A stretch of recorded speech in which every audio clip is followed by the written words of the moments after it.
What's up, beautiful divine beings? Welcome to the 5th episode of Conscious Conversations. I'm super blessed to introduce you this amazing guest. He is from Bournemouth, United Kingdom, graduated with an architectural degree in 2012, and in 2014 he booked a one-way flight to Asia in search for his path. He traveled to Shanghai, Tokyo, and decided to stay in Hong Kong. He worked as an architect for 2 years, then turned into a photographer. Just within a few years, he has developed a versatile photography and videography repertoire, and the impressive fact is that he is self-taught. His work has been featured in Forbes, CNN Travel, Hypebeast, and worked with renowned brands such as Hennessy, YouTube, Redbull, and with multiple exhibitions in Hong Kong. He has a very inspiring story, and I just can't wait to jump into this episode to share the lessons to help us all transform into our best version. I'm super grateful for this opportunity, and I welcome you all to Derry Ainsworth. Welcome, Derry. Thank you so much for doing this. Thank you for having me. Pleasure to be here. Yes. Before we officially get into this episode, I just want to give a little shout out to Rudy Zito. He's a mutual friend of ours and just connected us, so very happy for that connection, very grateful for that connection. So the podcast that you've done and the interviews that you've done, a lot of it started kind of like talking about you transitioning from university to like just coming to Hong Kong, coming to Asia to find your path and things like that. But I'm very interested in what were you doing when you graduated between 2012 and 2014, because you graduated and there's that 2-year period. So for a lot of people that are listening to this, they might be in that period. So I'm just interested, like, what were you doing? How are you kind of planning your future out a little bit? Yeah, after I graduated, I was still working in I took a part-time job that I had at university and I worked in it full-time. And in that period, I just saved up a bit of money. And it was also at that time where I was sort of delaying and procrastinating a little bit just to think about which job I wanted to do or which company in architecture that maybe I wanted to look for. I also enjoyed the part-time job. Once I worked in it full-time, it was earning okay money. I was enjoying it, and I was still with a good friend group in Portsmouth. So I was just enjoying that time. But it gave me time to clearly think about what I wanted to do next. And it was also during that time where I decided maybe traveling would be a good idea before I went to go on to do architecture full time. Got you. So what was the decisions or the inspiration that made you say, hey, you know what, I want to travel to Asia? Like, this was it. Like, let me pull the trigger. Let me take that decision. So studying architecture meant that I often had to do research into things like buildings, and it led me into do research in cities. I did my dissertation on comparing cities and comparing things like Vegas to like Dubai and the growth of cities, but I've always only seen them on the internet. And then for me, it was like I had this camera, because you need to have a camera when you do architecture. You have to take pictures of buildings, for example. And yeah, I just always had this idea that maybe I'd actually like to go and see these buildings or see these cities in person rather than just on Google Images, Mm-hmm. So the idea was always there, but I'd never had the time or the money. So it was a case of getting a bit of money behind me and then seeing like what I could do or where I could go. I went on to pick Asia because I had never been to Asia, and it was, for me, it probably felt like culturally the most interesting place I could go. I was also super attracted to things like the skyscrapers and like neon lights and things like I'd never seen in cities before. Mm-hmm. So now you got a little bit of money. You're like, hey, let's go to Asia. You're excited. You're like, hey, let's go see the world a little bit. Let's get inspired. And was your intention just to look at these buildings and then come back? Like, what was the intention of the travel? Like, yeah. The intention in the travel really was to study. So I'd actually planned out in a little sketchbook each city that I wanted to go to, and in particular which buildings and which like interior spaces as well that I wanted to see.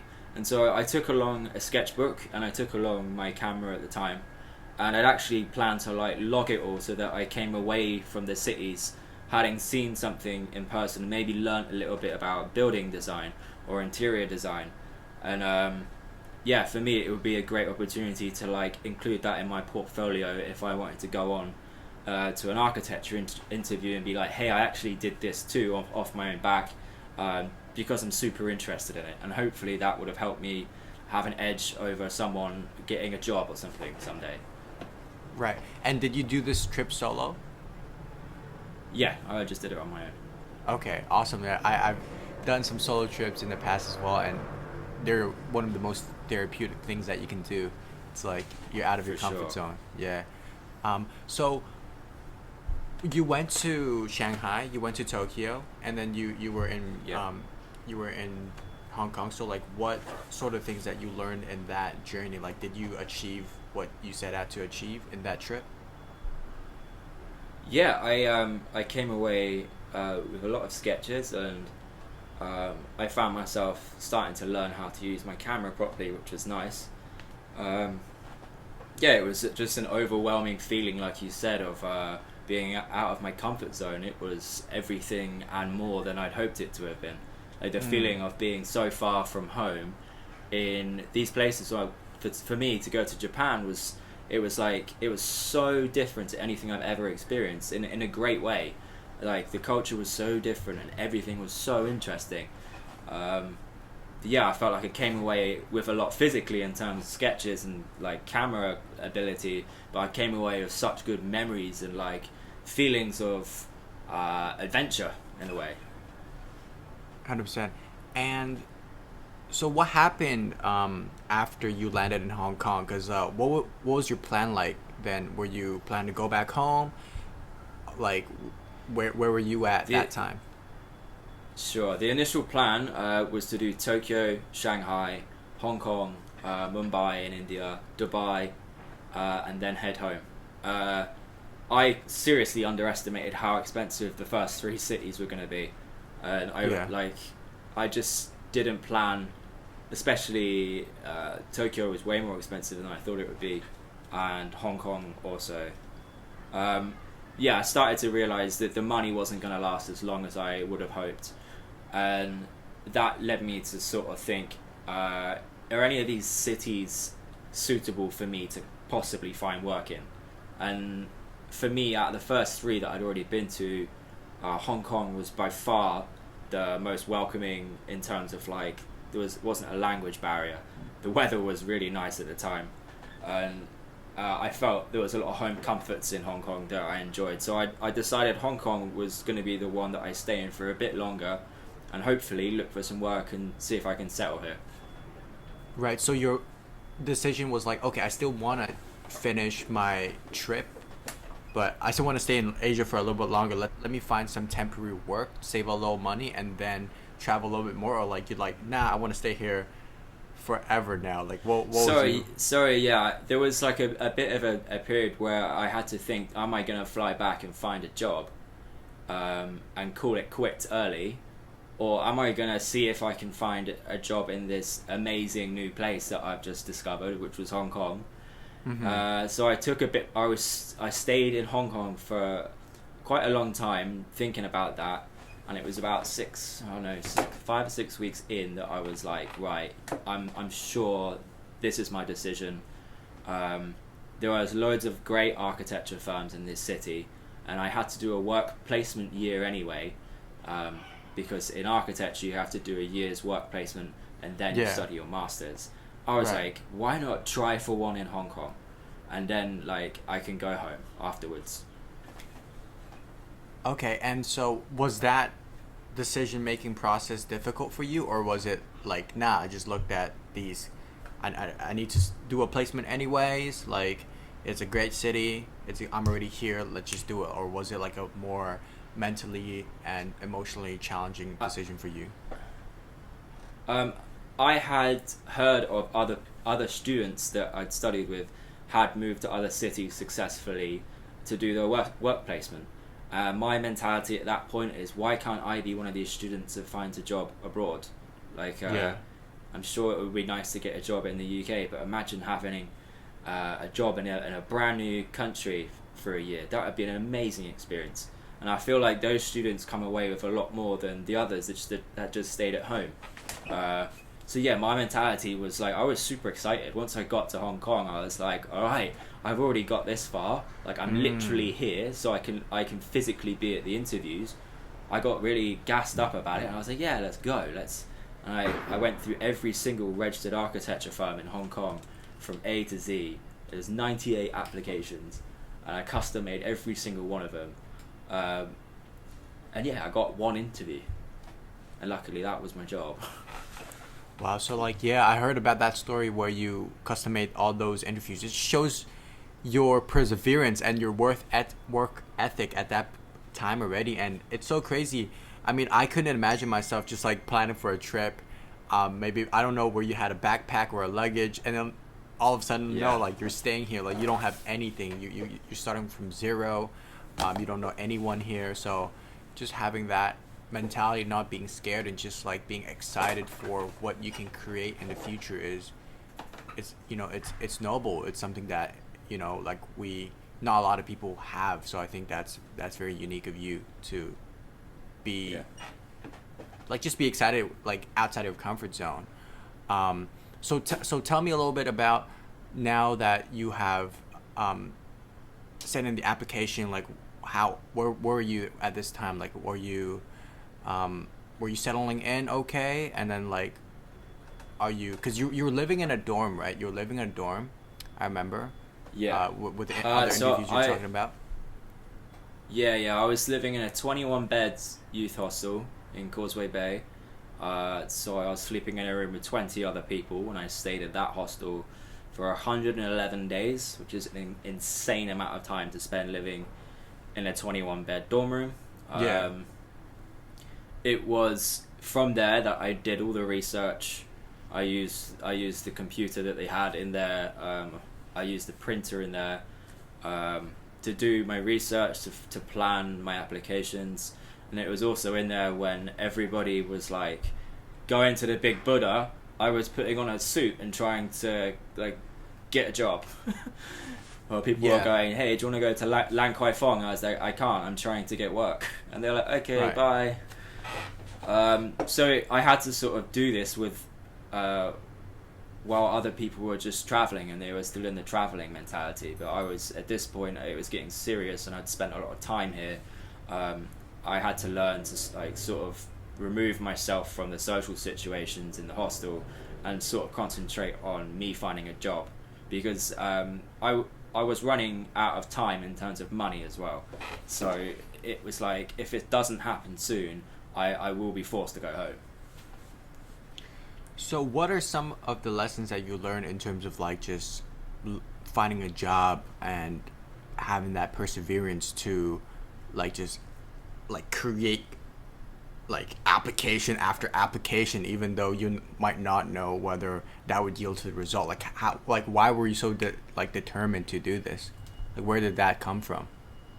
At this time, I wasn't ready to take no for an answer, because I'd sort of already mentally said to myself, I'm gonna work here in Hong Kong, and I wasn't really in the mentality to stop until I had the opportunity on my lap. I was really motivated to make it happen, because in the time that I got to spend in the hostel, I also had a lot of spare time to go out and explore Hong Kong, and the more that I did that, the more I fell in love with the place, and the more I was motivated to make it happen.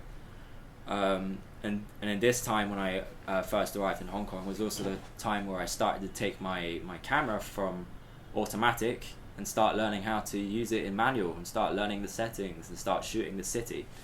And ultimately that started me on my progression with my photography. Right. And yeah, because, like, just living in a hostel, right? Like, I've lived in the hostels, traveling, just a day or two, it's pretty good. Yeah. But, like, if you stay there for a long time, when it's like a big room, it gets bad. Get cabin fever. Right. And so like, Yeah. I mean, I'm just assuming that back home it's much more comfortable. You don't have to go through all this, um, like. But can you tell me a little bit more about the motivation to like, oh, like, I'm determined that I'm gonna stay here now. Like, how can people adopt of that mindset regardless of what they're doing? Because a lot of people have that doubt, like, be like, oh, like, do I really want it? Like, how do you know, like, no, this is what I truly want, and I'm gonna put my all and give it my all to go chase that, what regardless of what sacrifice you like I have to make, because you're making a big sacrifice, like, from my perspective, that, but you want it and you know that it's worth it at the end. So how can people adopt more of that mentality? Sure.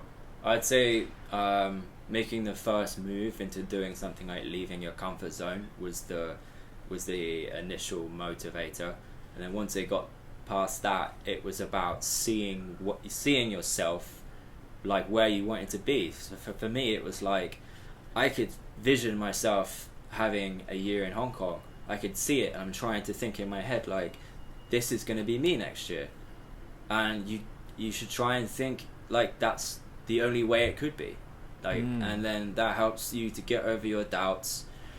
Another thing is, like, if somebody else can do it, why can't you? Like, literally. And if there are like actual reasons as to why you have doubts, and say maybe you're not as good as this person at something, then find out what you're good at and work on that, and then advertise that, and blow up on that, and just be like, you are good at something, because you wouldn't have a degree, for example, but there is absolutely no reason why you or anybody else couldn't get this opportunity. It's about the people that go for it, because somebody will get it, and why not you? Got you. So were you into personal development, like, at that time, or this was just more like a natural mindset that it's innate? I don't actually think I was reflecting on it in this way. I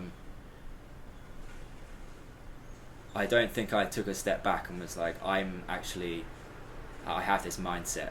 For me, I was literally just focused on getting the job and getting the opportunity, but I also had the pressure of the money. So the money thing was like, if I run out of money here, I could be in a very like tricky situation.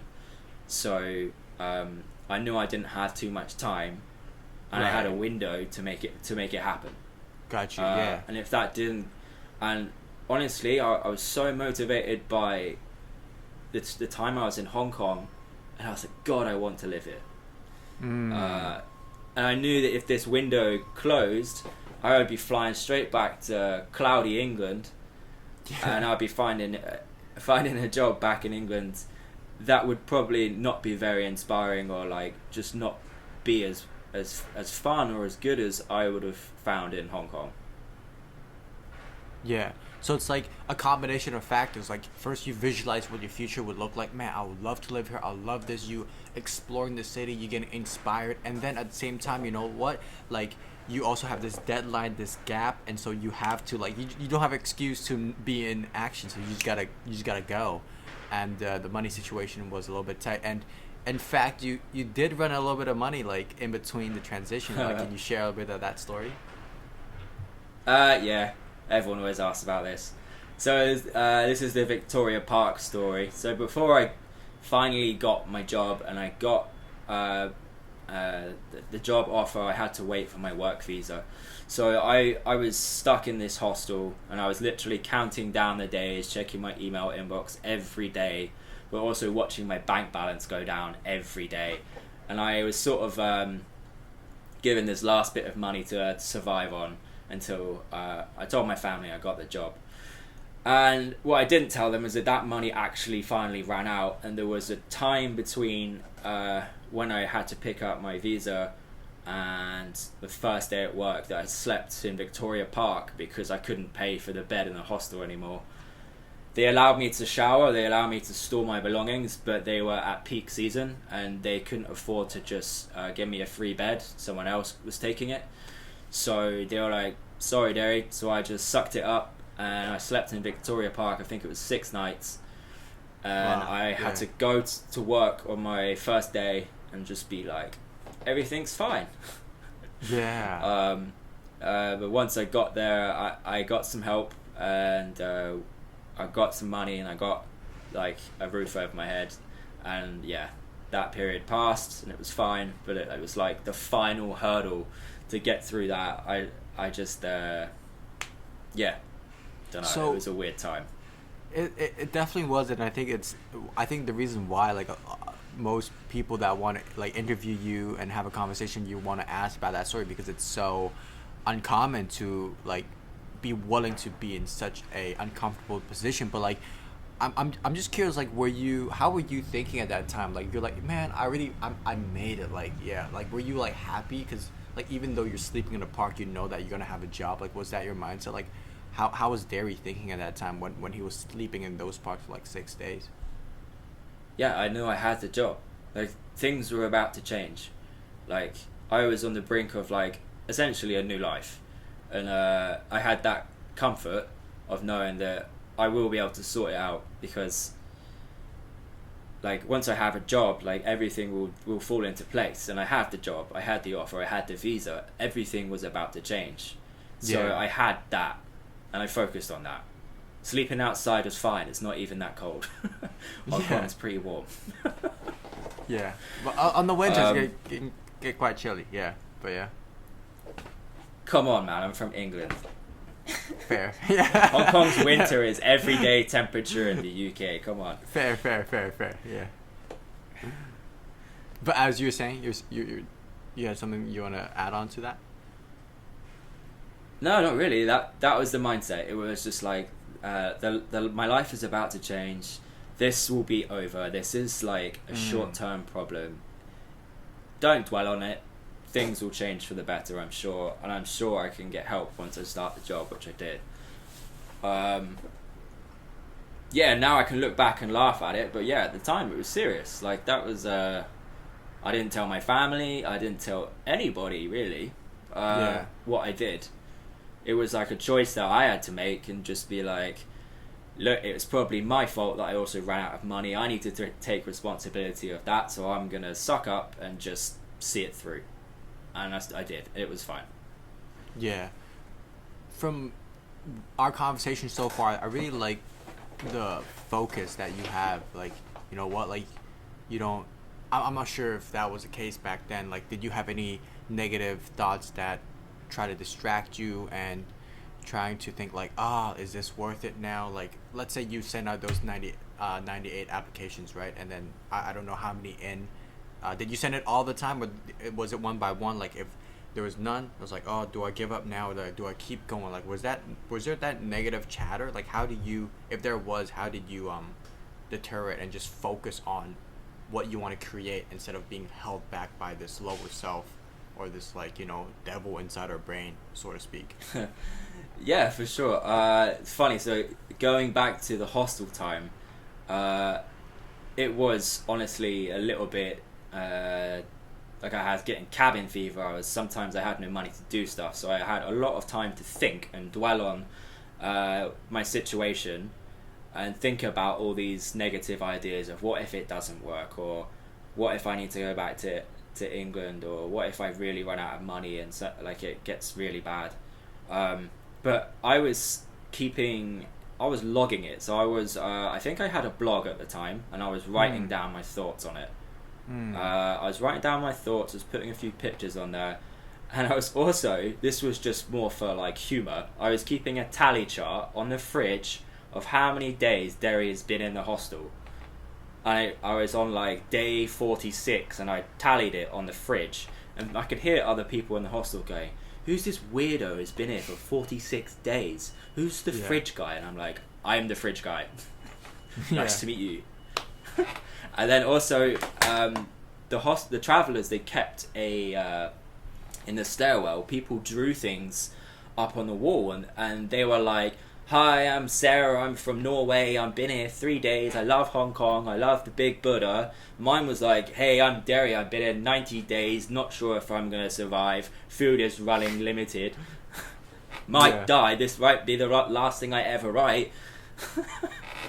But no, in all seriousness, writing stuff down was a big help. The blogging thing, I tried to put a bit of a funny spin on it. The funny aspect of it is because I learned how to laugh at my situation as well, which helped. Like, I could tell my family, like, yeah, I'm like eating like rice only every day or something, and I learned the ability to laugh at the situation, which helped me to be negative but in a more positive way, in a sense. And in a sense, I think, you know, in terms of like the personal development space and also the therapy space, right, they always say like write your thoughts down so you can be more self-aware, and you can almost like detach from your thoughts a little bit, and with you add a little bit humor so you don't think things too personal. Like, you can see things from a like other perspective, a third person perspective, like, oh, okay, this is what I'm going through right now, and then maybe you're not kind of contributing to the story as much. So correct. That's definitely a good advice. Write your stuff down, take a few pictures, and you know what, you'll look back at it and you'll be like, that was a really funny time in my life, and like, I'll never go through something like that again, hopefully. But if I do, like, it's so nice to look back on that and be like, I was going through a bit of a hard time, and you know what, it turned out okay. And like, you can overcome things, and the writing stuff down definitely helps. So yeah, I advise people to do that. Beautiful. So moving forward a little bit from the park, now you're in a job, and can you tell the people like how was the job like, you know, like how do you find it? And because from what I know, like you spent there for 2 years, but you didn't really like it. Yeah, it's not that I didn't like it. I loved everyone that I met. They were so welcoming. All the local Hong Kong people, they really tried to include me in everything, from like lunches, like dim sum, introducing me to things like congee, taking me to family barbecues in the villages in like new territories. Things like this was such a nice like welcome to Hong Kong, because there's stuff I never experienced, and I probably would have never had the chance to do even in the hostel, because I was only hanging around with foreigners. And so it was so nice to be sort of taken in by a local company, meet local people, and be really thrown into like local culture and local office culture as well. So I've never worked in a big office, so for me, I had to learn office culture, but also Cantonese office culture. And I had to do things like training sessions that were mostly in Cantonese, and I had to learn how Cantonese people, they do business and things like this. All the little the notions of like giving business cards with two hands, like everything on how to like phone call etiquette and stuff like this. I had to sort of dive in head first and learn it, and for me that was super exciting, because I'd spent all this time imagining myself in this job, and then I got it, and I was like, I want to go for this and just experience all these new things that the job had to offer me. And as well, like the company's profile, the projects they work on were absolutely outstanding. Like the buildings that they built and designed were incredible. Some of the biggest ones here in Hong Kong, like Central Plaza, the Centre, they were all done by that company. And so for me to be part of this team was like, yes, like I've done something, I've achieved something. But it was also, the company was so big that unfortunately I found that my job ended up being quite repetitive and not very creative. And I slowly learned that the company is really just about making money. I mean, every company is, but like when I studied architecture, it was way more conceptual, it was way more creative, and those were the things that I really enjoyed about the architecture. And then I started to realise I wasn't getting that from my day job. So apart from the fact I was loving the experience, the actual intricacies of my job, I was really not enjoying. I was working on CAD every day, doing things like amending plans and choosing which way a toilet would face in a building. Like, things were very boring. And it was comfortable, the salary was fine, the The people there were fine. But really, when I wasn't getting that creativeness out of the job, this is when I was like, back to my camera. I'm going to go out this weekend and I'm going to go somewhere really cool and take some pictures of Hong Kong, because that is my creative outlet, because I'm not getting it from my job. And so my job pushed me into doing something which I found, which I love to do, which was photography. And Hong Kong was the motivation, and the city itself was the motivation to pick up the camera and keep shooting. Because for me, it's still new. It's still like, wow, there's so many cool things in Hong Kong to take pictures of. And I was super excited for the weekends just to get out there and shoot. So yeah, company was great, but it took me 2 years to realize that it maybe wasn't for me.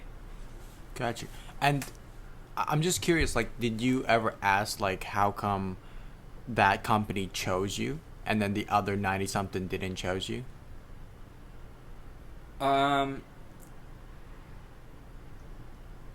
I would like to think that I put a lot of work in on my portfolio, but when I sat in on the interview with my boss, he looked at the portfolio, but then he asked me if I could play football. Yeah. Because he was like, you're from England, and I'm like, yeah. So he automatically thinks you're a football player. Yeah, yeah, I can play football. And he's like, we have a company football team. And I was like, oh, I see where this is going. Next thing you know, I told him I am the best football player going, David Beckham. And he was like, awesome. Puts me in the football team, sees me play, and he's like, what happened? Yeah. But yeah, no, I played for the company football team, and that was good fun, because I had a lot to live up to, based on what I told him I could do. Okay, interesting. So, do you think you got hired because they have a football team, or like? I don't want to say it, but yes, it's definitely 100% the football. Wow. Okay. Hey, you know what? If it works out, it works out. You know, like. Yeah, and I'm a terrible football player. That's crazy. But at this time, you know, like you weren't really fulfilling the creativity within this job, right? Like, what? Yeah. In your vision, like, how did you vision like a architecture? Like, what's a dream architecture job like that can have like to have incorporate your passion in architecture and also the creativity side? And like, how come you didn't pursue that ultimate vision versus now, okay, hey, let me do camera more. Let me dive deeper into photography than like what a creative architecture can do. You get what I'm trying to say? Yeah. I have often thought about this, looking back, because every architecture company isn't like the one I was at. There are a lot of smaller practices which are creative and they give you more responsibility, but I wasn't in it. So I'm a strong believer in things happen for a reason, and I was thrown into this job maybe as like a sign that maybe architecture isn't my path in a way. I feel like the world threw that at me and was like, experience it but learn from it. And then it's weird because the architecture pushed me into photography, but if you see my work is very still much about like architecture. Like, there's buildings in most of my photos, and it's still the main focus of what I shoot. And one thing led to another in a weird way, and I like the fact that it felt like there was something guiding the process along the way to that, and I don't have any regrets in terms of like, oh, maybe I should have stayed in architecture and tried something else. I made a decision and I stuck with it, and I'm gonna stick with it because it felt like these things and opportunities that said do this or try this came for a reason and sort of led me into photography. And it's strange because the opportunities and stuff that keep coming up because of set decisions that I've made, they keep arising, and it's kind of nice to feel like eventually, even if there are problems along the way, that like I'm finding a bit of a path for myself, and that's quite nice. Yeah, and so what would you say those set decisions were for you, if you had to look back, that like helped you guide to where your purpose path is? The decisions were just to leave my job, right? Okay. Not, I guess, to not. Yeah, that was the big decision, was making the jump from architecture into photography full time. And So yeah. yeah, that's the biggest decision that I had to make since deciding I'm gonna stay in Hong Kong.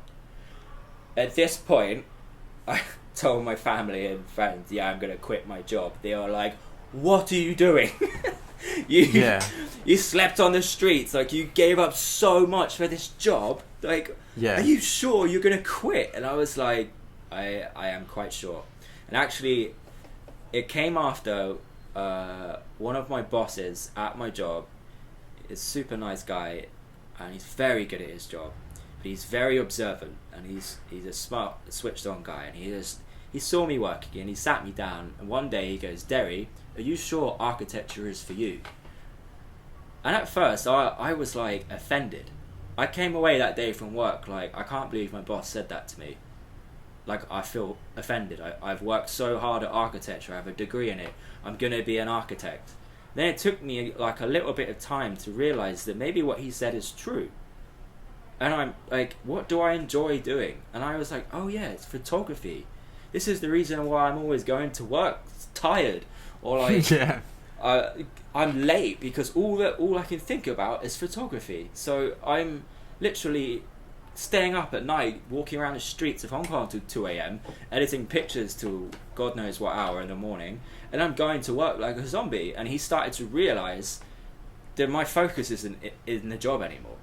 And he just said it to me straight. It was like, "Derry, are you sure it's for you?" And eventually, I was like, he's right. Maybe I shouldn't be following architecture. And so from then on, I was taking on random jobs in photography at the weekends and in the evenings, just through a bit of social networking that I'd done in my 2 years. I'd made some friends, maybe some friends that are involved in events, and I started off by like saying, "Hey, I have a camera, I'd like taking pictures. How about I take some pictures of your event in exchange for a few free drinks or something?" And they would say, "Great, let's do that." And eventually I kept going to these things, and I kept practicing, and I was eventually starting to charge money for it.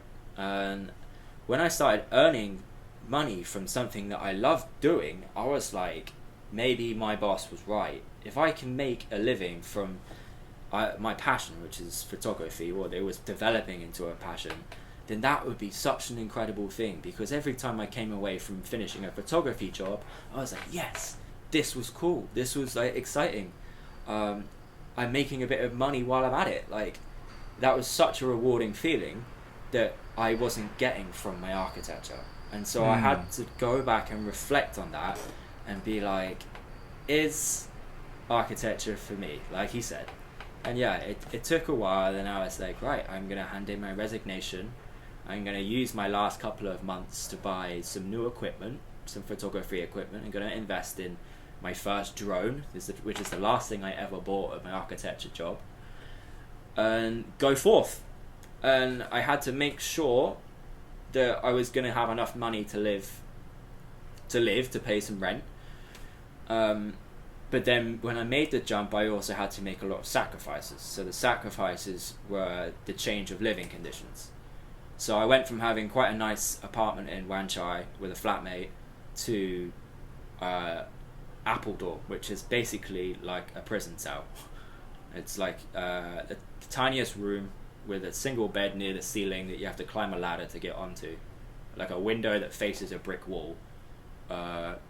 It's a tiny little box that I put myself into, because I knew as soon as I lost my salary from my stable job, I was going to have to take a hit in terms of my living conditions. But then I was so ready to do that, because I started to see myself as a photographer full time. And I was like, if I can make this work, I am going to be fulfilling myself in terms of happiness so much more than my last job. But at this point, I knew this was going to be probably the biggest challenge I faced, like in Hong Kong. And were you afraid at that time to make that jump? How did you pull the trigger, so to speak, again? Yeah. Like, okay, like let's do it. Like, those big decisions that we know we have to make in life, but sometimes we just put them off, right? Like for me, I was contemplating whether to take a gap year to pursue this business, like coaching people and like just like to start a personal development company, and it took me a long time to make that decision. So like I'm just always interested on people, like how did you follow that guidance, or if there was that force, or like or was it more like strategic, like okay, let me look at this, and like for you, what was your approach, and to finally say, hey, let's go for this, Derry? The decision was scary, and I look back and it's a little bit reckless. But I have been known to make some reckless jumps like that in what I do. But I also feel like if you don't commit to a change like that, things won't ever change for you. Like if you want something to change for the better, you have to be willing to do something about it. And it's about keeping in mind the final goal, or in a sense chasing happiness.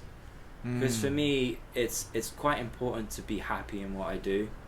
I'm in a city by myself. My family isn't here. I have to make new friends. It's important for me to get some happiness from what I do. Like, I need to find it from somewhere, and I felt for me it needs to be my job.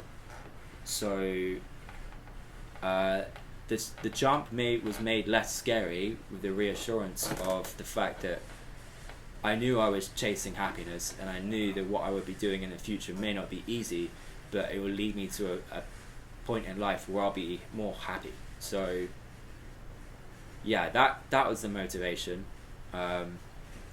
Also but it's key to not be completely reckless, and I wouldn't have made that decision if I hadn't already started to develop some clients, or like repeating work and money that I knew would come in. So I wasn't going completely blind. I wasn't jumping into something completely brand new. At this stage, I had developed relationships with clients and people that I knew were going to be able to support me enough to get me going. So there's a bit of planning, but mostly it is just a jump. And the jump was scary. Got you. And could you speak a little bit about the visualization? Because you said that you see your job when you were in a dorm. You said that you see yourself in the architecture job, and then once you're in the architecture job, you see yourself as a photographer. And I think that helps you a lot with the motivation. So like, is there like a visualized process that you have? I know I'm like very analytical on like what's your mindset like back then, but that's just the way I think. To break it down to people so that maybe you do it naturally, but it could be applied to other people. Say, hey, you know what? Let me see myself in the position that I want to be, so that I am aligned with my purpose and my end goal and something that makes me happy. Like, how would that look like for you? Yeah, I think it's about trying to compare where you're at right now to where you could be, and all the potential positive attributes that you could develop if you made the decision. So like if you think, oh, I could be happier, or like you could be more financially successful, or like you could be in a new place, you could be learning new things, you could be doing something that's more creative. You need to find what drives you, whether it's happiness, money, or whatever, and make a decision based on what drives you. And if you can see yourself like as a better version of yourself coming from this decision, then that's something you need to use as motivation to keep you going. Because making a jump like that can be a scary and reckless thing if you don't have this mindset of what you want to achieve.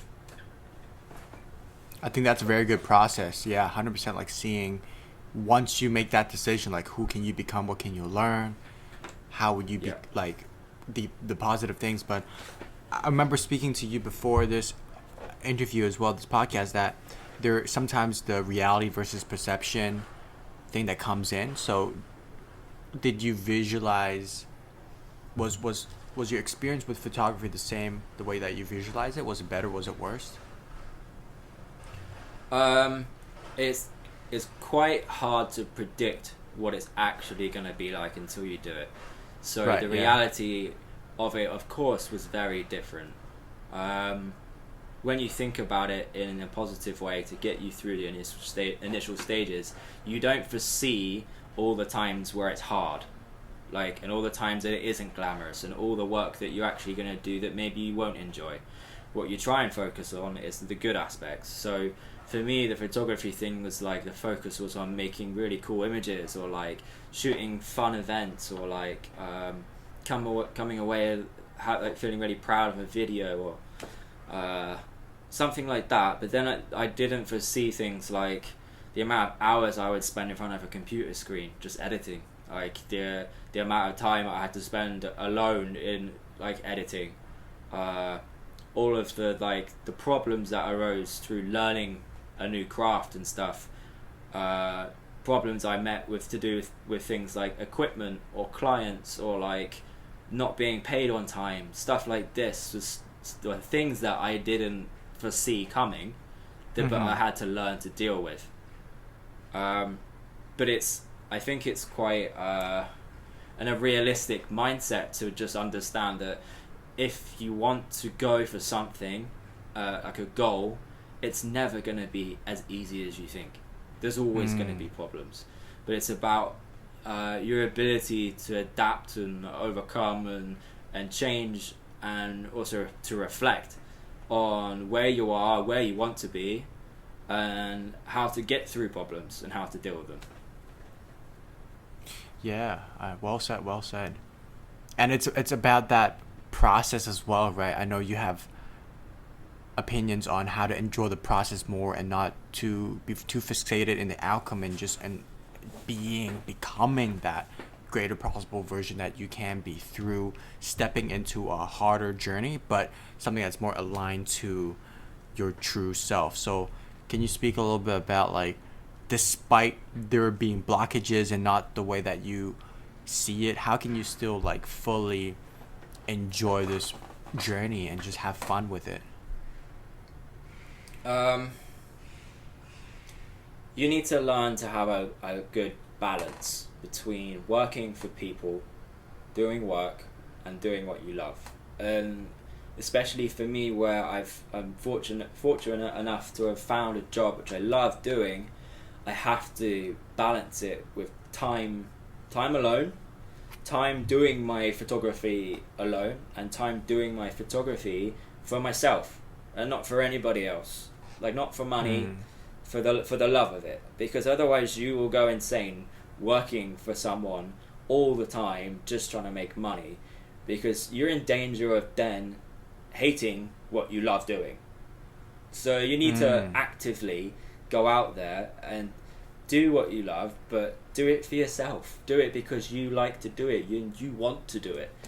And sometimes that's not as easy as it sounds. Sometimes, as any creative will understand, you will come into these roadblocks where you're just like, I just don't feel like taking pictures, or like, I don't want to do this, or I have no ideas. It's about sitting through those times and then understanding that they come, and then being able to sort of force yourself and be like, alright, maybe I'm not feeling completely up to it, but whatever, I'm just going to go out today and take some pictures, and maybe I'll enjoy the walk anyway, you know. It'd be nice to go outside for a bit. It's this mindset that you need to sort of adapt when you're working in a job that you love, I think.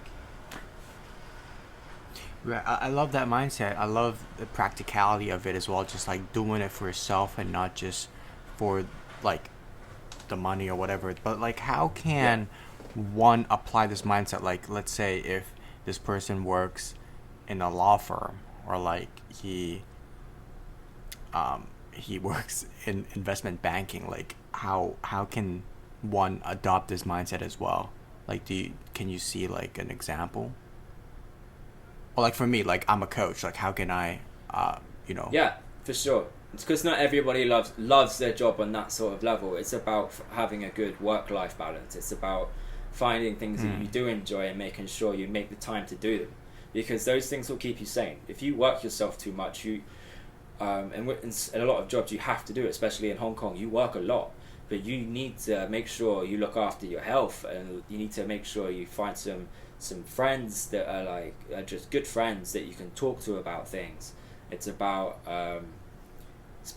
like I mentioned before, it's about being comfortable and spending time alone and being able to enjoy it, because for me, it's not for everybody, but I love spending time alone, for example, and I find it really helps to deal with a lot of my issues, because it's time to reflect. It gives me time to think about what I want to achieve next, or where I'm at, and maybe what I'm doing wrong and what I could be doing better.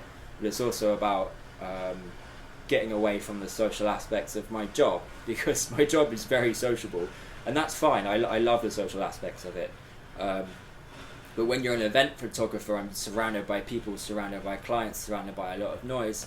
I love to just come away from that and just be like, nope, I'm just going to go out today by myself, have a couple of days, maybe a weekend by myself, and understand to appreciate it, because it helps you mentally, I feel, with a lot of things in life. So if you don't completely love your job, find some stuff you love doing and make some time for it. Like, learn to have balance, because otherwise you can end up getting mentally sick, and that's quite honest. That's quite a real risk in Hong Kong, because it's a very demanding place to live, but it also has a lot to offer. So it's about being proactive and knowing that there's a balance to be held. That's something that I've had to learn, because there have been times where the balance isn't there, and I found myself in places where, like, mentally not good. I'm just like, what's up? Like, this is not, something's not right. But it's being able to reflect on the fact that maybe you need to change something a little bit, or maybe you need to adopt a new thing in your life to help balance the situation. Because you need to have a mentality that if there's a problem, it can be fixed, right? And if there's a problem within yourself and within your happiness, like, no one else can do that for you, and you should be able to rely on yourself to fix it. I really like the solitude aspect that you brought. Like, 100% agree with you. Like, once, if you're detached from your social circle, you just have that mind space to think and reflect, and to have your thoughts and your focus on your inner world, instead of like what's going on with the latest gossip, what's going on with the latest, I don't know, whatever it might be, or even work related, even productive related. You can just go back to that zen little space of yours and just like take a step back and like, hey, how's it going? Like, are we good? Like, just checking in, right? And yeah, I'm just also wondering. Do things. Yeah.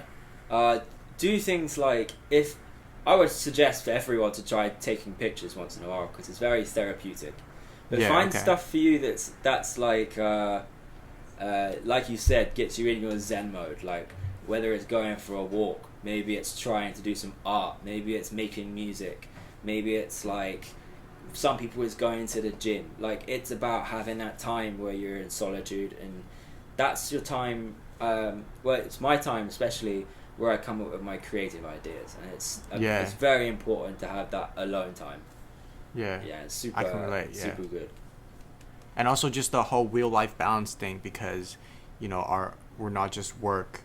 Yeah, I mean, our life has so much components, but especially now as a photographer, like, instead of just doing photography, you also have the business aspect, the marketing aspect. You're like an entrepreneur all of a sudden as well. So it's like how to balance, and having that balance also super crucial. Like, I've not seen my friends for almost 2 months now, and I think that's not too healthy. Like, I maybe have too much solitude time, not enough social time. So I feel like what you said clicked home as well, just having that balance in your life and finding something that you enjoy whenever we are in that low, so that we can fuel ourselves and go back to our creative zone a little bit. But I'm also wondering, because I feel like you have used the word, like, you obsessed with photography. Like, you don't it's not a passion you're obsessed with. You absolutely love it. This might be like your wife, if we talk about it, in that sense, right? I or dream your about baby. taking pictures. No, Right. for me, it's weird because when I dive into something, it completely consumes my brain in a way. Like when I was in architecture, and it still happens now, I couldn't walk down the street without analysing the aspects of a building. I was looking at the building like, I quite like the window. I don't really like how this is done. Or I was like, my brain is, without me even consciously thinking about it, is looking and analysing architecturally.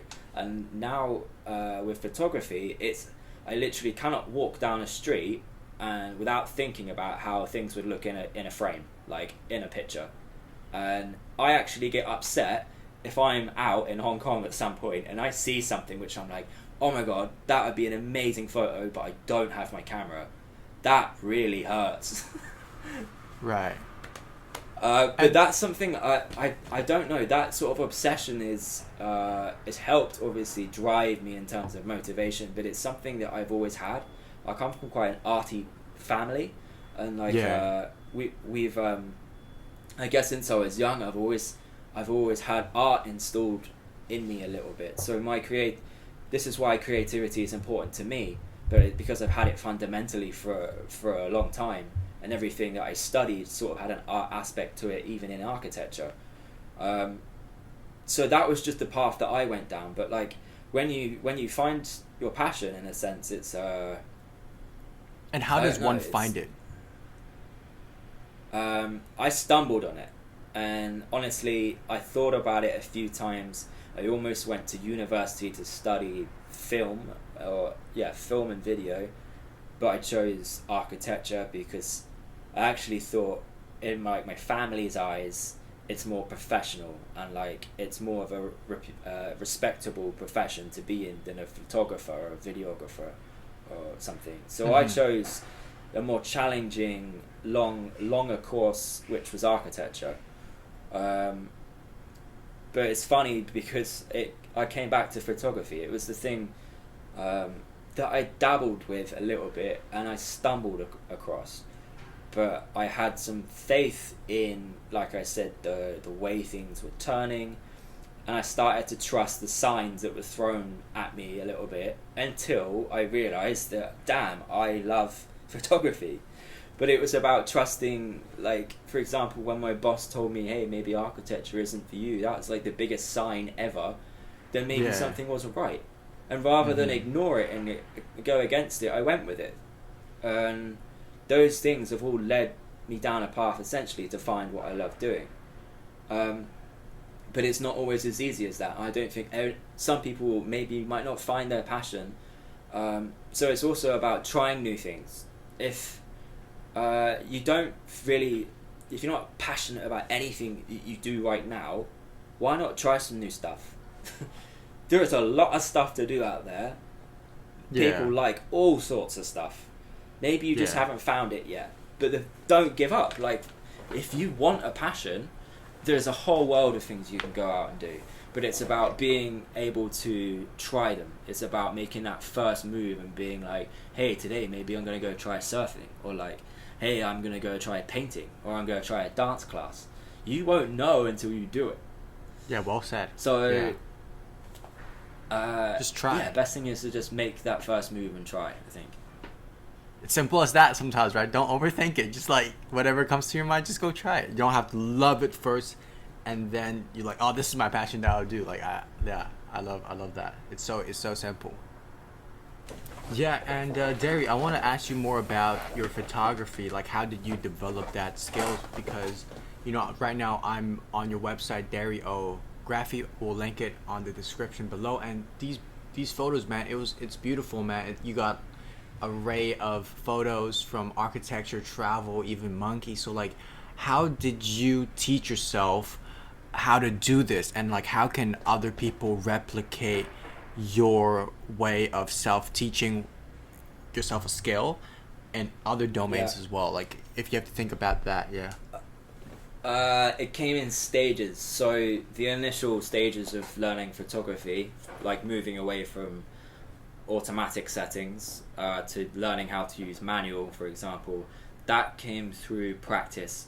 And I wanted to do that. Like, I was inspired to take better pictures because like I told you with my day job, I wasn't happy with. I was in a new place. My motivation was taking pictures of Hong Kong, and like I had a camera, and then I just wanted to take it for fun, but I wanted to learn how to use the camera. So it was just getting out there and enjoying exploring Hong Kong, but also then just practicing with my camera every evening, every weekend. It was just practice, practice, practice. And whenever there was a question, there were sometimes technical questions to begin with, like what does this do on the camera, or like how can I achieve this person's photo style. I would research it. So I would see someone's photo, I'd be like, oh, that's really cool, how do I do that? Or I'd Google like how to use this button on my camera. YouTube is a lifesaver for things like learning to use a function on a camera, for example. That helped me get from automatic to manual. That's how I started to learn. I'd say ultimately it is just practice. And then when the job ended, this is where I started to realize that I cannot rely on taking pictures of buildings. Like I cannot survive from just taking pictures of buildings. No way. So to be able to survive in like Hong Kong, which is like one of the most expensive places to live, I had to make sure that I had a portfolio of work that was attractive to different industries. So I realized that I'm going to have to learn very quickly how to do everything from like food, portraits, like interiors, architecture, like how to fly a drone, how to make a video. Like these things that I knew companies would want, but like I need to make sure I have a broad enough portfolio of skills and knowledge to be able to sell it. And I started taking the passion aspect and being like, right, put it in a business perspective, and how can I sell these skills? And then when I realized that I don't have experience in food photography, it's about practice, do a bit of research as to what gear and equipment people use, and imitate. And if someone asks you if you can do something and you're not sure that you're going to get the full result, you just say, yes, I can do it. Like that, there's no reason why you can't. I mean, and the best way to learn something is to get something wrong like one or two times. There have been times I've come away from a shoot when I was starting up, and I was like, I came back and the pictures were not great, and I was like, damn, I need to learn why they weren't great, and I need to like improve. But eventually I did that in so many different categories of photography that I started to realize that I built quite a diverse portfolio. And this is the thing that got me hired or got me work, was having this available to see on my website, for example. I've had that website running for like 4 or 5 years, and it's honestly the thing that gets me most of my jobs. It's about knowing that I had to have that on display so people could reach out when they are like, oh, does he do this? And there's an instant link to what I do and don't do on the internet. So teaching myself at this stage was more about the pressure that I had to make money than it was for my own personal enjoyment. So at this stage, when it went from like pre-quitting the job to quitting the job, it went from studying out of curiosity and passion to then studying because of pressure, of financial pressure, and the pressure that if I don't pay my rent, I'm going to be in the park again. Yeah. So it's a very, very real pressure, and like Hong Kong is not cheap. And so I was everybody's yes man for a long, long time. And they asked me if I could do something, I would say yes, and I would learn on the go. So yeah, that's where I'm at. But recently it's gone back to the passion stuff again. So once I built a foundation of like what I could do in terms of like events and stuff, and I'm comfortable with that now, it's now about going back to creatively, how can I improve? Yeah, I'm just wondering, because like you have a lot of different photos. Like you guys can check it out; it's beautiful, as well as Instagram. I'm just wondering, like, was that like one photo like very profound, like the experience, like the memory that you had, like it took a lot of effort just to get that one perfect shot? Was there like one of the favorite moments that you had? Not the favorite photo, but like an experience. Good Lord, are you asking me to pick a favorite picture? Not a favorite picture, not a favorite, but like a favorite moment to like. Favorite moment. That Jesus. You had to go through in order to capture that picture. You know what I'm trying to say? I honestly have so many really fond memories of places that my camera has taken me, especially in the last 2 years, and it's really hard to pick even one to talk about. But I'd say there was a job that I got last year, which was the first job that I've ever done a full proposal for and ever really applied for a photography job. And it was to basically travel 6 or 7 countries across Asia and capture unique travel photography, like things that you wouldn't be able to get off Google Images or stock websites. And I had to pitch for this job against some other very talented photographers, and I had to cover some categories which they specified in a brief, and I had to do a proposal, and I won the job. And it was the most amazing feeling of like I don't know, it was just so rewarding to be selected for this and then to be sent to all these different countries to do something that I love. And there were so many times where I was in like China or like Malaysia, Singapore and places I'd never seen again, that brought back memories of when I first made that jump to Hong Kong. Like it was like I've gone to a completely new place again, but I've worked so hard in these last 4 or 5 years to get to this opportunity, that this was like a little reward. This was just like, you, Derry, here you've worked so hard at your photography, here is like a dream job. Like it was a dream job. I was literally traveling around on bikes and like seeing cultures I'd never experienced, meeting people from all over the world, and just doing it for something I love, but also getting paid for it. For me, those memories will live with me forever. Like they were such fond memories. That's beautiful.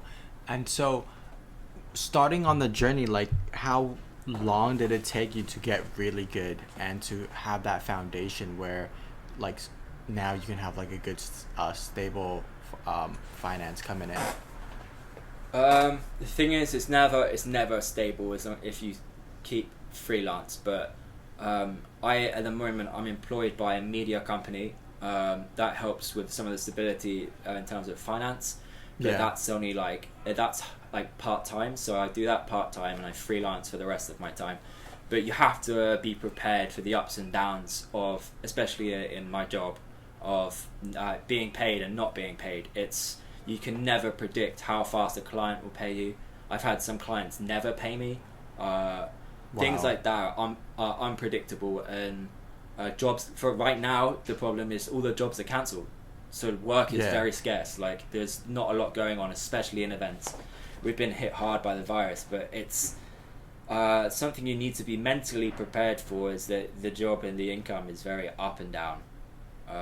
That can really get to you as well, like mentally. If you've been relying on money for rent and like someone lets you down, or you keep getting let down. There have been times where I've been let down so many times in one succession that I've come away like, oh my god, what do I do? So when you say let down, like the clients just didn't pay you? Or what honestly, do you mean by that? It can be... Not some clients didn't pay me, but that's an extreme case. But more frequently, I get paid late. So like a client can be super demanding for your deliverables, your photos, your videos. You deliver as fast as you can, and then all of a sudden they relax when it comes to payment, and your payment won't come through for 6 weeks. Right. It's something like that. You can counteract these problems with asking for deposit or setting some payment terms, but even still, there's times where people don't keep to their word and they don't pay on time, and whatever, they might have financial issues with their company, and it all comes back to you.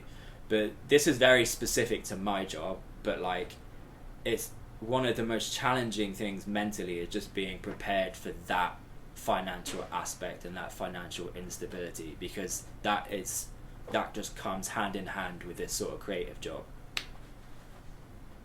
Got you. And just like now looking back, right? What would you say some of the traps that you would not go into if you first started this journey? Whether like from transitioning in the job to now, like if now you've been doing the photography for several years now, like, oh, if I started, I won't do ABC, to so that people listening to this that want to transition out of a job or want to start a business can say like, hey, yeah, I can learn from Derry's mistake, and so I can achieve success a little bit faster.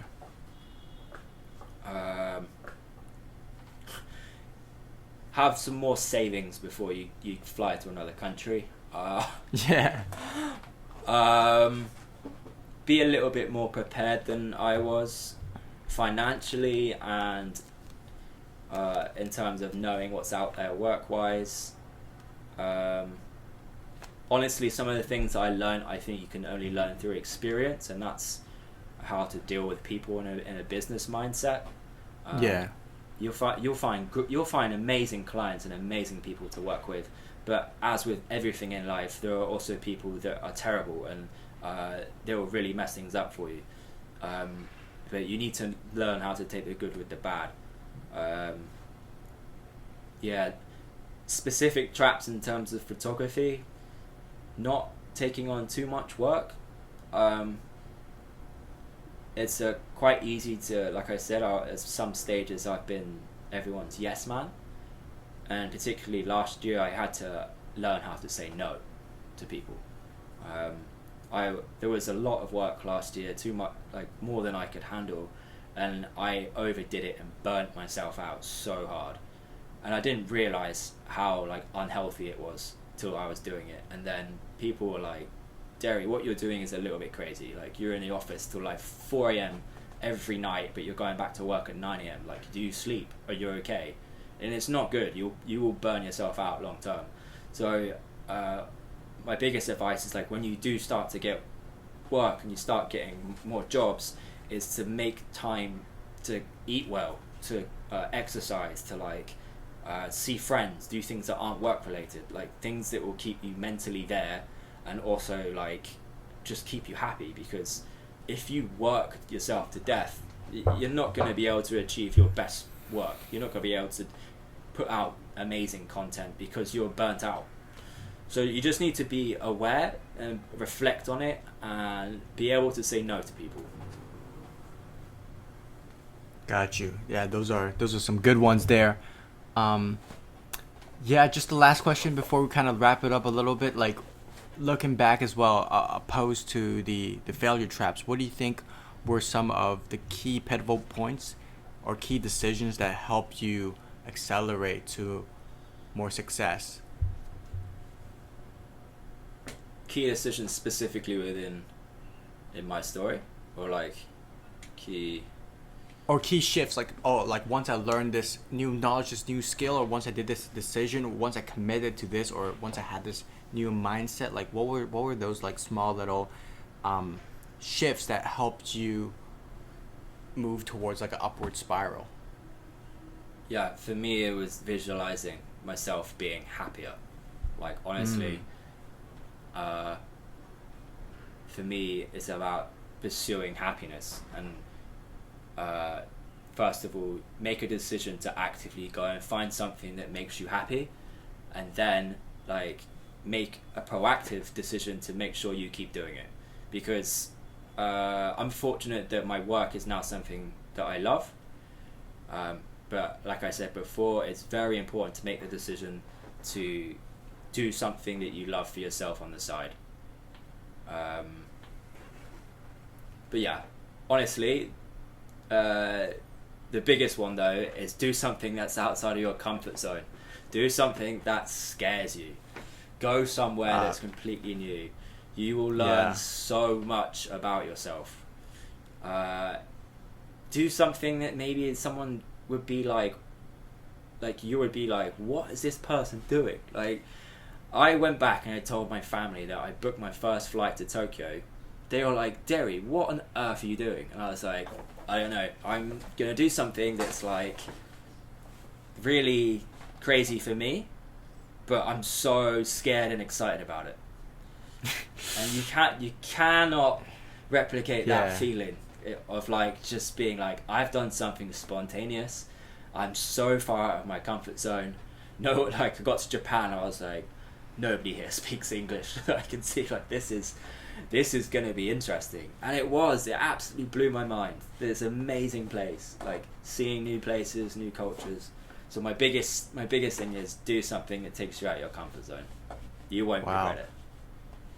And that's the feeling of feeling alive, man. Like I love Literally. the scary, excited combination. Yeah, I get what you feel. But quick thing, like, have you been back to UK since you left? Yeah, I try and go back at least once a year now, especially at Christmas, because I miss my family, of course. So yeah, it's important to see family, because living in Hong Kong is great, but honestly, I do get homesick, and I miss my family. So it's really important for me to take a few weeks off over Christmas, see everybody, because people are growing up, people are having kids in my family. It's nice to see the children and just catch up with everybody, you know, because you live in this Hong Kong bubble. It's like, it's intense. It's like work. You have all these pressures to like succeed in every aspect, like socially, work, money. It's so important for me to go back every year and just chill with my family. Yeah. Bournemouth is beautiful as well. I remember the beaches there, like the little huts. Like, I actually been there once, like years ago. It was like super nice.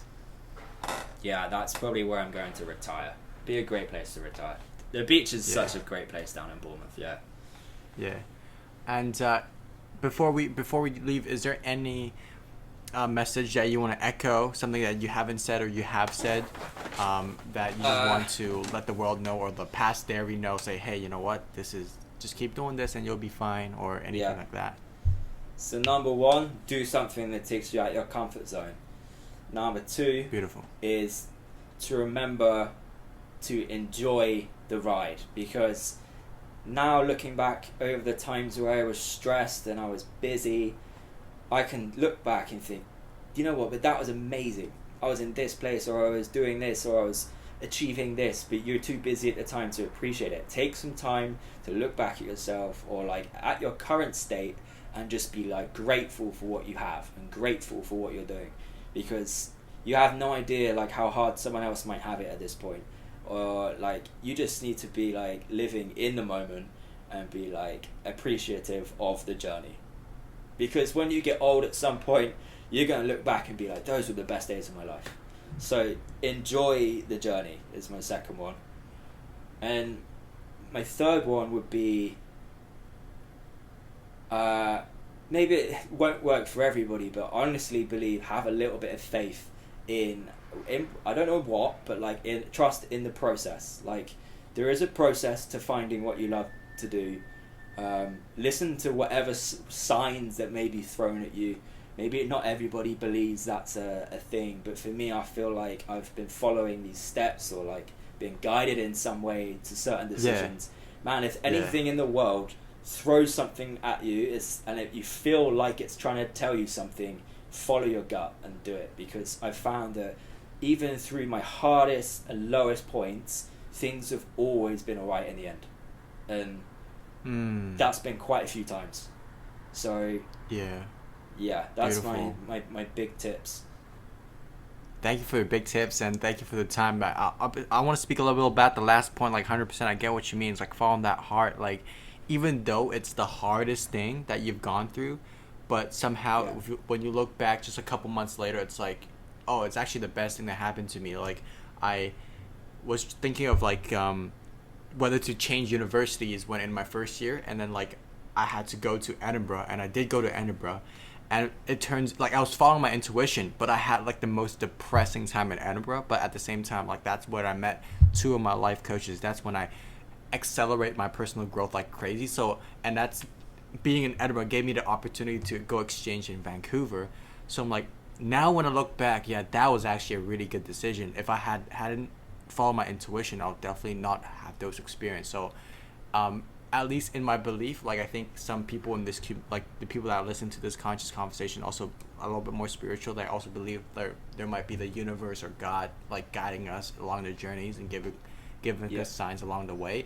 Like I think you and I meeting is not a coincidence. Like there is a reason why like we're having this conversation. Like there's a reason why like Rudy mentioned your name, and that what happens after this, you know, I don't know like whether the people who listen to this have that ripple effect and could like get inspired by that just one little thing that you do and could make a positive impact in the journey. But I feel like just at the end of the day, like following like that heart and that gut is like right now I'm like, okay, I need to go to Bali. Like I've been seeing signs like Bali, like things like that. Like my client had like shit called Bali. I'm like, damn, like I gotta do it. Like I gotta do it. So like after listening to this, I just need to put down my head and just like get out of my comfort zone, just apply what you tell me, and so definitely I'm just also inspired by this conversation that we had as well. So I'm very grateful for it. Awesome.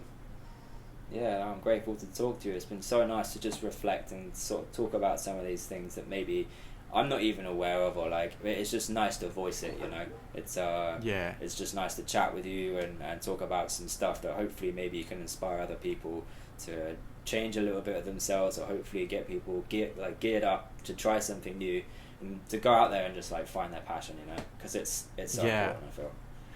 Yeah, and I love that how your advice is also very like practical and simple, because I feel like you're not like a guy that analyze these kind of things and have like these models in your picture. Oh, I gotta do this, but like, yeah, you just did it, and then now you're looking back. Oh, this is just what I've done. I just tried new things, and then I found my passion. Yeah. So I think it's very applicable.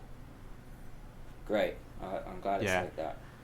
So, how can people find you? Where should people, if people want to talk to you, chat to you? What is there something that people can reach you on?